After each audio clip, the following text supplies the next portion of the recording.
Ba-ba-da-da-ba-ba-ba. It's the C3 Video Podcast. Beautiful, Josh.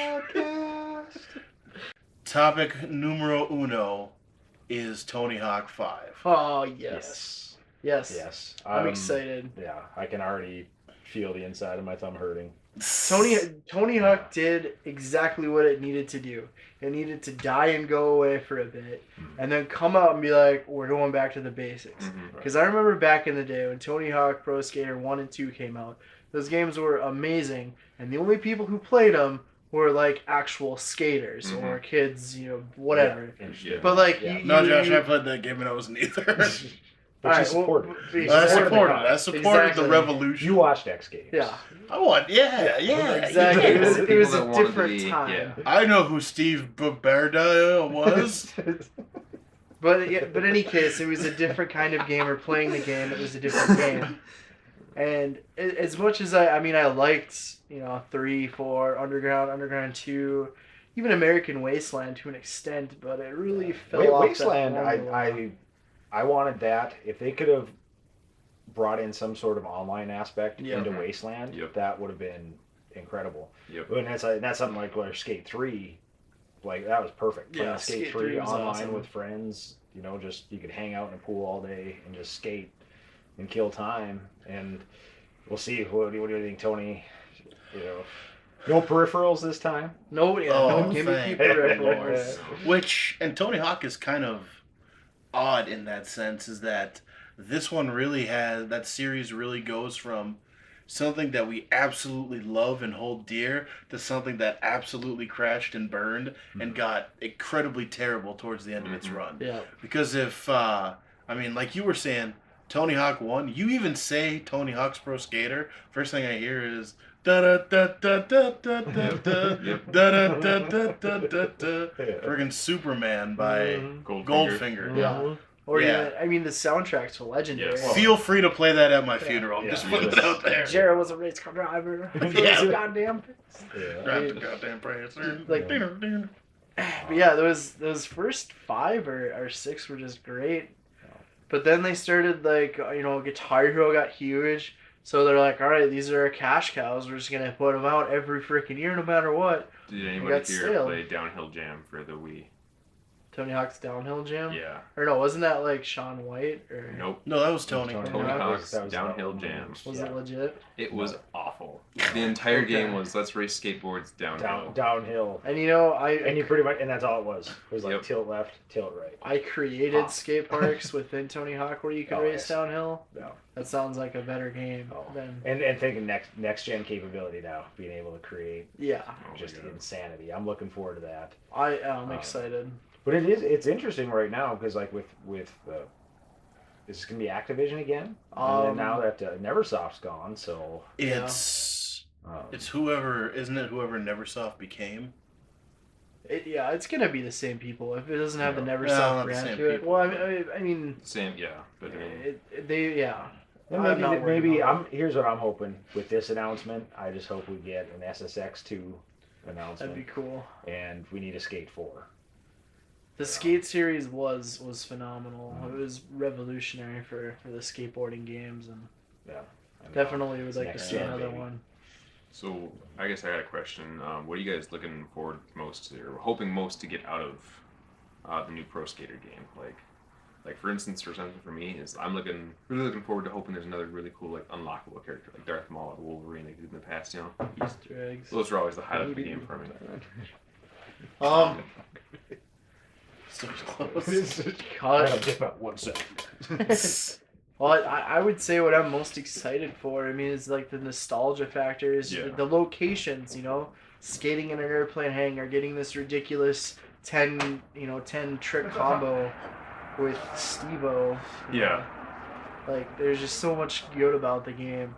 Or even another story mode, I thought that was really good, is starting as this neighborhood skater. Man, when I started skateboarding, my mom's driveway, it was my dream to get sponsored by Element and you got to relive that. Underground games are awesome. I love those games. Yeah, my big thing with the old games is always, obviously free skate mode. I'm not a great gamer in the sense of like accomplishing goals and tasks. I did. Well, I think we all can take that skill to life. Yeah. Not really good at goals and tasks. I didn't like that 2-minute time limit to try. Yeah. That's part of the game. That's nice. And but, if you leave that in as a game mode, awesome. No, don't make that the whole game. I want that to be in there, absolutely. But it's just like my big thing is that's why I like the underground games in American Wasteland, because you can just go and just do whatever. Yep. But they do have those time challenges in there, and that's what's awesome. I love trying to get those secret tapes, you know, all that stuff. Just the little things, you know. There was one, I think, glitch you could do in Pro Skater 1 or 2 where you're in a bowl in the city, like Minneapolis. You just skate around it far enough. You just get really fast. You just get super crazy air, just like stupid stuff like that. Like, I miss that. Exactly. Here's the big thing I think too is it's kind of is weird is like I was saying the music because punk ska is not really the underground flavor of the day as it was before. No. I disagree. Well, I mean, for American Wasteland, I had the soundtrack for that, and that was cool. And it was a decent idea, but what that was just punk bands covering old punk songs. Yeah. Well, they even started breaking in different genres. They had like Frank Sinatra in there, which is super cool. I mean, God, I remember being a teenager and just watching Fuse TV, and like that's how I got into so many different bands. If you watch skate videos, it's not all just punk and ska. There's underground rap. There's I just actually super oldies. I was going through my some stuff in my house last night looking for some DVDs or whatever, and I found a New York City, what was it called? Hip Hop Silas. Underground rap. Underground hip hop that I got from PacSun, like back in like 7th grade. Yeah. It was just like awesome. This is awesome. Like I remember this. I don't remember anything from the CD, but I just remember listening to it and be like, this is cool. And it's just like nostalgia blast. Now I found it's like, oh, I put this on and just chill out, just some chill. Old school hip hop, you know. It's kind of one of those things where if you it's not going to be mainstream. Now indie got a huge push. Yeah. There's still lots of ska punk out there. You just have to know where to look. Yep. Yeah, so. Not necessarily they have to stick to ska punk. No. But that was kind of the cool thing is that they, especially that game, I mean, it opened up your world to so much. I mean, we all like skateboarding from what we saw from Bart Simpson. Yeah. I mean, you know, just kind of just kind of going forward and, oh, that's cool. And then, like, that game came along and, you know, doing 360s and the Christ Air. And Yep. Yeah, it was, I mean, I couldn't, you know, a position you may put my body in when I die. Yeah. Shoot me through a cannon. Tape a skateboard to my hand and shoot me through the sky. Yeah, it was. I loved it as a kid. You know, like I would, you know, after falling down 50 times trying to kickflip outside, I'd just go in, pop in Tony Hawk, and be like, yeah, what now? Kickflipping everywhere. 27-second grind, bitches. Exactly. Oh, jeez, that got ridiculous. Yeah, like that, and I'm really excited too. I was really stoked that they're going to be bringing back some. Because I don't keep up on skateboarding, obviously. You know, like I don't keep up on the sport. I don't keep up on really any sport. But when I heard they're going to be bringing back some old school people too, I was like hoping to see Bob Bergquist, obviously. What is Rune Glifberg, I think was his name. Rodney Mullen's a man. Yep. He's got to be in there. I can hate Rodney Mullen. He's amazing. Honestly, the Godfather. Like, if you want to just pause this video and search YouTube for Rodney Mullen's skate videos. He created, like, most of the tricks that we do today, didn't he? Like the street tech stuff. Yeah. He's amazing. Yeah. I think he should have his own game. He really should. Ryan Sheckler, he was like 14. Ryan got really big. When, like, we got one of the so he'll probably be in there. 3 or 4. But yeah, unfortunately, I mean, I used to watch the X Games religiously, but I had this amazing Lego set. It was a giant half pipe, and when the X Games were on, I literally for a week I set up my table, set up my half pipe. I had my street skate park over here. I'd play Lego skateboarding while the X Games were on.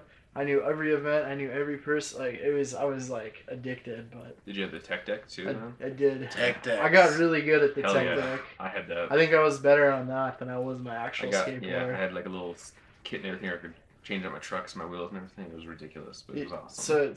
So worth it. It was so stupid, but so cool. To end with Josh's greatest skateboarding story. So in middle school, I wasn't really that popular which is hard to believe because now fucking you know awesome. everybody. Exactly, but middle school I was kind of like awkward. And I didn't really fit in, but I loved skateboarding. So like I hear these kids talking about skateboarding, and like I didn't really join them, but I'm reading this Trans World Skateboarding magazine. You remember those? Those are awesome. And they're like, oh, but you don't skateboard, and like middle school bullies slap it out. I was like, whatever, man. I do like Casper flips for days, and they're like, no way. And I was like, yeah, like that's about all I can do. Like I suck at everything else, but I can go and I can Casper flip. They're like, meet us outside in the back of the school after school and prove this, or we'll come beat you up. So I go out Please there. tell me Mr. Miyagi taught you. Unfortunately not. So I was like, all right, I'll be there. So it's the back of the school. The school's like over, and I'm like not scared at all because I just this is what I do. So I go back there, and they're like, holy crap, you showed up. We didn't believe you showed up. They're like, where's your skateboard? I was like, oh, I didn't ride it to school. And I was like, do you guys have one? They're like, oh yeah, just use this one.